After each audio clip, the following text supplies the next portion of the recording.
তা দেখো শীত চলেই যাচ্ছে, ঘরে চালের গুঁড়ি ছিল, তা চালের গুঁড়িটা দিয়ে আমি একটা গুলি পিঠে বানিয়ে দেখাচ্ছি।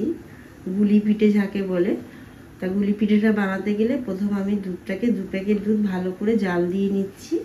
অনেকক্ষণ ধরেই জালটা দিচ্ছি, ওটা দেখাতে পারিনি। তা এখন এটা জাল দেওয়া হয়ে গেছে, আমি সরিয়ে রাখছি। দুধটাকে এইভাবে ঘন তৈরি করতে হবে। দেখো কতটা ঘন হয়ে গেছে দুধটা, বোঝাই যাচ্ছে। তো এবার আমি গ্যাসটাকে বন্ধ করে দিলাম।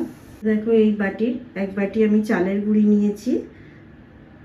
কড়াইতে গরম করে 1 বাটি জল দিলাম গরম করতে। অল্প একটু ঘি দিয়ে দিলাম, বেশি না অল্প। ফুটছে, অল্প অল্প একটু নুন দিয়ে দিলাম। দিয়ে এবার চালের গুঁড়িটা দিয়ে দেবো, গ্যাসটাকে সিমে রেখে দেবো। দেখো 1 বাটি চালের গুঁড়োটা দিয়ে দিলাম।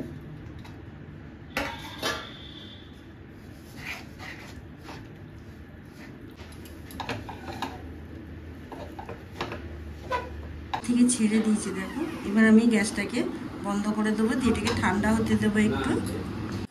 দেখো পুরো ঠান্ডা হয়ে গেছে, কড়াই থেকে নামিয়ে নিয়েছি। একটু হাতে ঘি বা তেল নিয়ে ভালো করে এটাকে মাখছি, মতন লেচি কাটছি।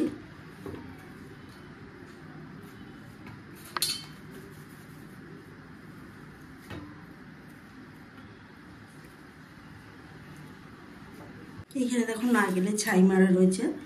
নারকেলের ছাই মারাটা দেখাতে পারলাম না, এরকম ছোট্ট ছোট্ট করে দেখো এর ভিতরে পুরটাকে দিয়ে দিচ্ছি। এমনভাবে একটা জিনিসটাকে করতে হবে পুরো পাতলা একদম, দিয়ে ভালো করে মুড়ে দিয়ে একদম এইভাবে গোলের মতন শেপ করতে হবে, গুলির মতন।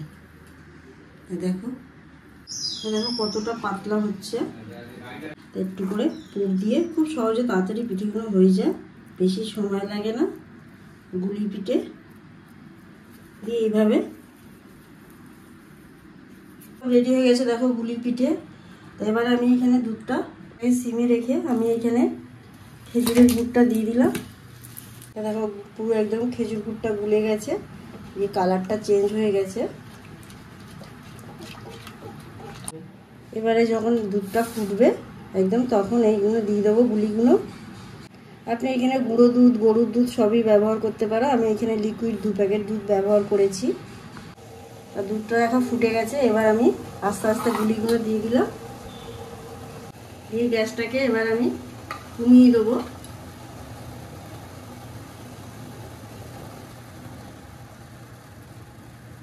এখানে এবার হালকাভাবে ধরে এরকম নাড়তে হবে। আমি একদম সিমে রেখে দিচ্ছি, এখন 5 মিনিট এইভাবে সিমে থাকবে। দেখো 5 মিনিট হয়েছে, বলেছিলাম যে 5 মিনিট আমি রাখবো, এখানে আমি 10 মিনিট রেখে দিয়েছি।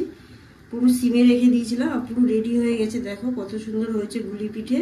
তাই এবার আমি ঠান্ডা করে পরিবেশন, এটা গরম গরমও খেতে পারো, খুব সুন্দর লাগে। আর যদি আপনারা ঠান্ডা করে খেতে চাও তাহলে আমি ঠান্ডা করে পরিবেশন করে দেখাচ্ছি পরে। পিঠে পুরো ঠান্ডা হয়ে গেছে, তা আমি নামিয়ে নিচ্ছি দেখো থালায়।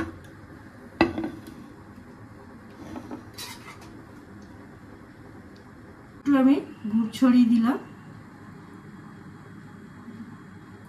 এবং গুলি পিঠে পুরো রেডি হয়ে গেছে। আর দেখো পরিবেশন করলে কত সুন্দর দেখতে হয়েছে। আপনারা বাড়িতে অবশ্যই পিঠেটা বানান। আর দেখে যদি ভালো লাগে অবশ্যই চ্যানেলটাকে সাবস্ক্রাইব করবেন, লাইক করবেন, কমেন্ট করতে ভুলবেন না। কতটা নরম হয়েছে আমি কেটে দেখাচ্ছি দেখো। আর ভিতরে নারকেলের পুর দেওয়া।